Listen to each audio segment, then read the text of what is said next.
Alan, the mood is buoyant, it's upbeat, it's defiant in the face of the Edinburgh Derby draw. What's your attitude going into this game against Dundee United, this quarter-final cup tie? Well, it's certainly, another big game for us. If anything, it's going to be, a tougher game than Sunday. It's probably the hardest game that we're going to face up to now. And I don't think there's any doubt about that. I think Dundee United are a really, really good team. Got some real quality in the team, and we're going to have to be at our best to try and come through this round. What do you remember about Jackie McNamara as a player? Because, funnily enough, you were both actually on the bench, weren't you, when Celtic played Hibs in a cup final? Yeah, he was a very attacking, tenacious little right back. He was the baby face of the group, and one that, even though he was getting older, he still looked as if he was a young kid all the time. Him and Simon were exactly the same. The three of them there at Dundee United have done a really good job. Jacko, Simon, and Jackie. They've really took to it as if they've been doing it for years. They've got a great backroom staff, and they've got a really good camaraderie amongst themselves, and they've done a really good job there. Do you feel you learned a lot about management from working with Martin O'Neill? Because obviously those three players clearly did as well, and it is interesting to note that quite often groups of players that have worked under quite high-profile managers do tend to go into management themselves. Yeah, Martin was a very influential person, and not just in my football, but in life and all. He was a great man manager. First and foremost. He always kept you on your toes. Didn't know whether you were coming or going with him at times, in a good way, not in a nasty way or arrogant way. A very deep thinker. Would actually, be in his own world, walk past you in the corridor without saying good morning, and it was the way he was. And then literally 10 minutes passed and he'd come back and go, "Oh, sorry about that before, good morning, I was in my own world." And that was the type of guy he is. He was just always thinking about things. He had a real human touch to him as well, talking about, it wasn't always football, he talked about family, is everything okay, and just a lot of admiration and a lot of respect for the guy. Who would you cite as being the key influences that have helped shape you? I know obviously you're a manager in your own right now, but who do you feel have been the big influences? Was Bruce Rioch a big influence on you? They've all been influences, to be honest. In a lot of different aspects. Bruce was me second manager. Phil Neal was the one who gave me an opportunity. Bruce was the one who really seemed to take Bolton forward. And we had a lot of success under Bruce, and he was, well, probably at the time, because I was a young lad coming through with Jason McAteer, we were the golden boys a little bit in his eyes, because he took us under his wing, shielded us from all the press and the hype that was around us at the time, and tried to dampen it and manage it. So he was more or less like a father figure. Bruce. And then you go on to your other managers, as in Tommy Burns, at Celtic. I had a little bit under Kenny Dalglish. I've had some really good managers. Martin, obviously, he was one or two that not necessarily have taken anything from, but not in a bad way, but just it just didn't really click. David Moyes was probably the most hard-working manager, from putting the hours in on the training ground and at the pitch. It was constant, with him. But I learned an awful lot from him, and I still speak to him now, about things. Roberto was completely different, to any type of manager that I'd come across. Very laid back. Ultra positive, you could lose 4-1, 5-1, and Roberto would find the positive out of it. That's the type of guy he is. When you're either you either like it or you don't. You know, he is just an unbelievably positive guy. You know, and he will look at football matches, and as long as they dominate it in possession, in his mind, they've won the game. You know, and rightly or wrongly, people will agree with it, people won't agree with it, but that's the type of person he is. And you know, his training was different. It was very European, and it was different to watch, and it was a real eye opener, as in, you know, understanding what the technical aspect that they work on from the foreign side of it. So, you know, I've been very fortunate. You know, they were good managers, very good managers, but good people and all. You know, I think when you judge someone, it's very easy to judge them on results and performances, but I judge people on what they are as people and all.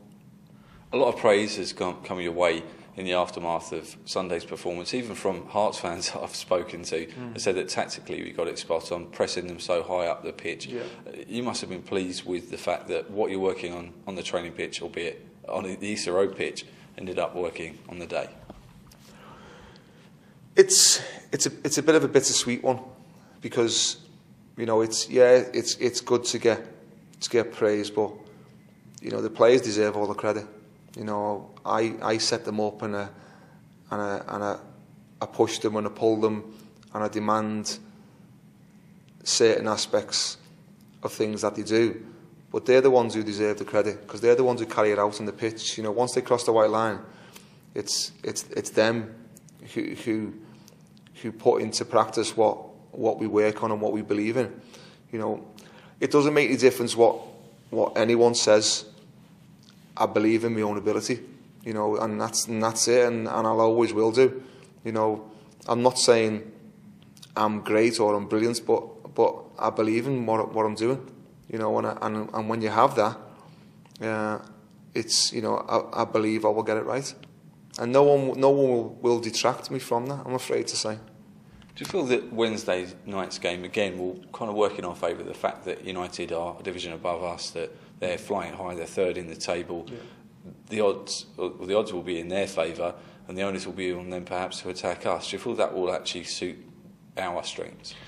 Well, if that works out that way, then great. But, you know, I look at it as that we're at home, so the onus is on us to attack them. You know, I've said all along that I go into every game expecting my team to win, and that'll never change. And you know, come Wednesday, we're not going to sit back. We're not going to camp in and try and fall over the line to get into the semi-final. We're going to try and win the game. You know, we know that Dundee United are a very good team on the day, but we know that if we play as well, I'm demanding that the team play even better than Sunday. You know, and if we do that, then we'll give ourselves a good chance of getting into the next round. If we fall below that, then we'll give ourselves a difficult challenge on Wednesday. We're under no illusions, but the lads are full of confidence. They deserve to be, and you know, we're very hopeful that we can put a performance in that will get us into the next round. Dylan McGeoch, unfortunately, is unavailable due to suspension, but do you feel, because of the recruitment you've done, that particular area in the middle of midfield is somewhere where you're sport for choice, really? Yeah, it's an area where if we do have a suspension or an injury, then we've got players who can come in. You know, Dylan, I've got to say, has been very, very good since he's come to the football club. You know, for me on Sunday, he was head and shoulders the best player on the pitch. You know, that's, I think, from every aspect of his game, from desire to win the ball back, his intelligence when he had the ball, to really drive the team forward when he had it, to break the play up. You know, not just is he, from the technical aspect of his game, is he good, you know, but he's, from the tactical aspect of his game and all, he understands what to do, when to do it, you know, which is a great thing to have. He's certainly done well, especially considering that he's dropped down a division from having played in the Premiership. He's adapted to the physical demands of playing in the Championship. But the thing that perhaps strikes me is his purpose. He seems to always have that sense of urgency to move the ball quickly, to drive the ball up the pitch, and that must be great for you. Well, I think from day one, as soon as he came in, he actually lifted the tempo to training because of the way he was. You know, he does things, he sees things very quickly. He wants to improve. He's a great lad. He's probably quiet with me, but he's one of them probably that is not quiet with his teammates. You know, he gives that perception off, and he's great to have around the place. I'm really thankful to Celtic that they've allowed us to take Dylan on loan till the end of the season, and you know we want to help him improve and develop as a player, which you know I even feel in the short space of time he's certainly done that. Matty Kennedy's coming on loan. He came off the bench at the weekend. He's obviously been used sparingly. What's the reasoning behind that? And do you feel that he will still have a part to play? Yeah, he'll have a big part to play. You know, Matty's been unfortunate with the fact that we changed the system, and unfortunately that system it made it difficult for Matthew to play. You know, and with changing the system was no bearing on the way Matthew's performances had been in the games, because, arguably, he was probably our best player in the games when he played. You know, so, and I've spoke to Matthew about that. You know, I was very honest. I get on well with Matthew. He knows exactly how I work, and you know, I wouldn't just leave him to fester and wonder why he's not on the team. You know, it's a very open relationship. You know, if he's got something to speak about and he wants to get off his chest, he knows he can come and speak to me about it. It's the same with me. If I'm not happy with something that he's doing in training or in the games, I'll tell him and show him, you know, what he should be doing. And he's just got to be ready, Matthew, for his opportunity when it comes around again, because it will come around again. You know, and that's the same with every player. You know, I don't think really anyone's being dropped or left out the team because of they've performed poorly. You know, it's just because we've changed it and rotated to try and get the right balance in order to get results for the football club. You know, so I've said all along, it's not about them individually. It's about the team. It's about the team. It's about the club. That's the most important thing, and everybody has to understand that.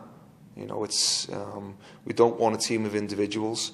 We want an individual who's got ability, but is willing to put his neck on the line for the best interest of the football club.